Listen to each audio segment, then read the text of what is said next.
ሌሊዬ ታታስበው ከባቡሬ ፍቅር ይዟታል። ግን ለመናገር ደግሞ በጣም ውስጧ በጭንቀት ተሞልቷል። ለአደይ ግን ነገረቻት። አደይም ካሁን በኋላ የኤላን ህይወት ትተሽ የራስሽን ህይወት ኑሪ አለቻት።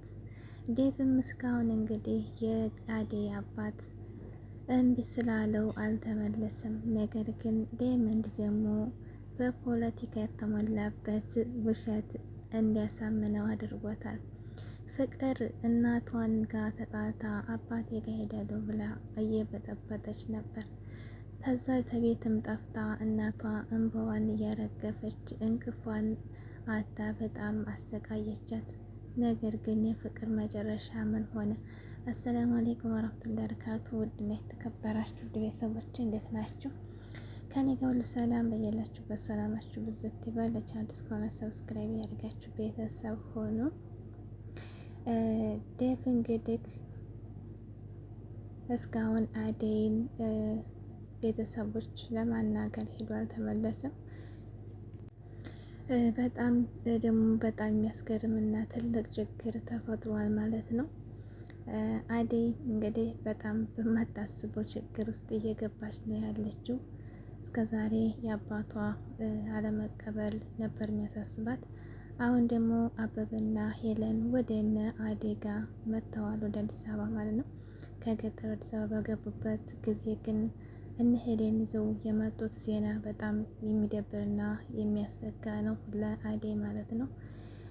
እንግዲህ ዴቭ በጣም ትዕግስቱን እንግዲህ ትዕግስት አድርጎ እየጠበቀ ነው።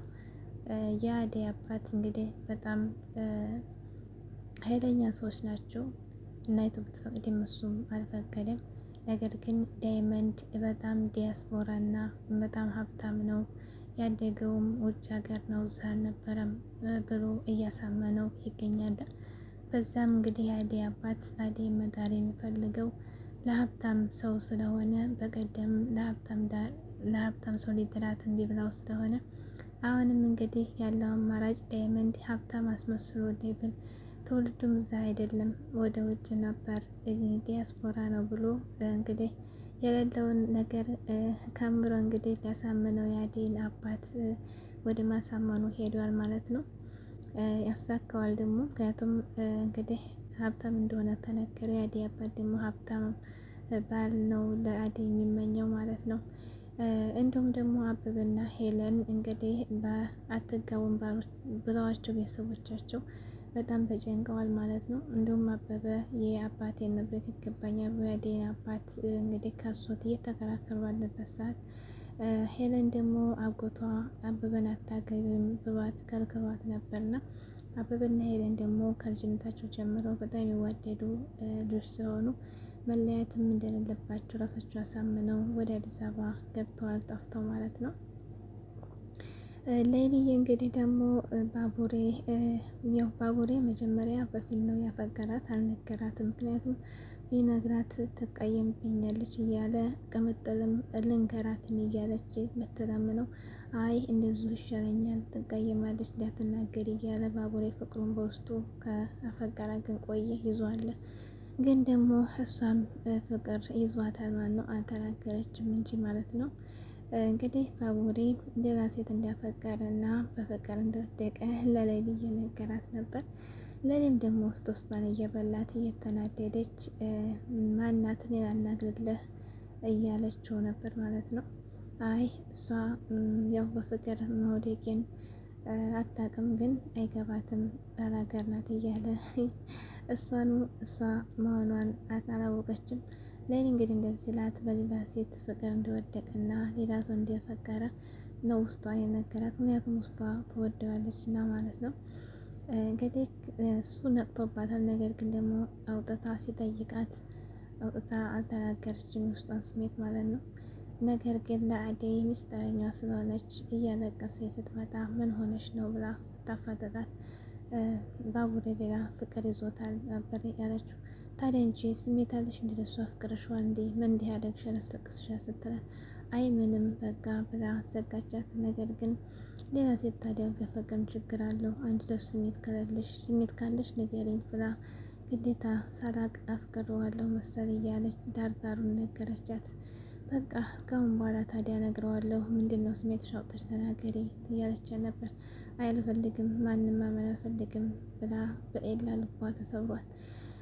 አደይም እንግዲህ እህቷን ለይድን ከአሁን በኋላ ስለ ኤላ እያሰብሽ ህይወትሽን አትውጪ፣ ራስሽን ጠብቂ፣ ኤላም የራሱ ህይወት እየኖረ አንቺም የራሱ ህይወት ኑሪ፣ ስሜትሽን ሚልሽን አድርጊ ብላ መከረቻት። እንግዲህ እና እኔም አንቺም ያው ያለውን ነገር እንዳትናገሪ እኔ ምነግርሽ ሁሉ ብላ ስትል ባቡሬ መጣ። ባቡሬን በጧት ተንስቶ ከመጠለም ወዴንም ታዲያው ስትለው አየውን ነገር ልቤ እንትን እያለኝ ነው እና ልሄድ ብሎ እሷም የሳቀች ሸኘችው። እንግዲህ የባቡሬ እናት ደግሞ ለቅምጥል በጣም እናት ሆናታለች። ምክሯ ብቻ የሚበቃ ኪንጎ ደግሞ ቸግሮት እንግዲህ ከአሹ ብር ተበድሮ ሳይነግራት ስልክ ዳይመንድ ጋር ደውሎ ሲያወራ ሰማችው። ጓደኛ እንደዚህ ነው፣ በችግሩም በደስታውም ታጠገቡ ሁሉ ብላ መከረቻት ናቷ። ያንን ለምንድን ነው ተኔ ተነጋር ነገርከኝ? ለጓደኛ ብላ ተቀየመችው። ወደውኑ ይዛው ሄዳ ካሹ ጋር ብሩን ከፈለችለት። ጓደኛ ማለት እንደዚህ ነው። ይህ ምክር ደግሞ የባቡሬ እናት እየመከረቻት ነው። እናት ለልጇ በጣም ጥሩ ምክር ታወርሳለች። ፍቅርም እንግዲህ በጨለማ የቤዛ ወንድም አግኝቷት ተጨለማ ጅብ እንዳይበላት አትርፏታል። ነገር ግን ለቤዛ ሄዱ ደግሞ ወንድሟ ምታምሬች ፍቅር ያዘ ብላት ገንዘብና ገንዘብ አፍቅር፣ ሴትን አታፍቅር፣ ሴትን ምንም አትጎዳ፣ ምንም አሰራለህ ብላ አስጠነቀቀችው። አይፋይ ቤዛ ገንዘብ ጋር እኮ ትሞታለች።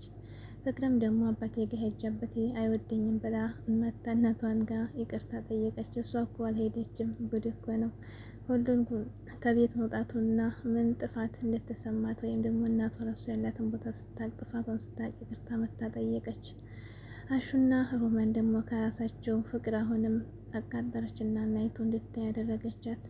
አሹና ሮማን አሁንም ለአደጋ ጣለቻቸው። ፍቅር መቼም ስራዋ እኮ ሴራ ፍቅር መልሳም ቀልሳም ስራዋንም ጥፋተኛም እንዲሆነች ቢገባትም ግን ሰውን ተመጉዳት መቼም አትመለስም።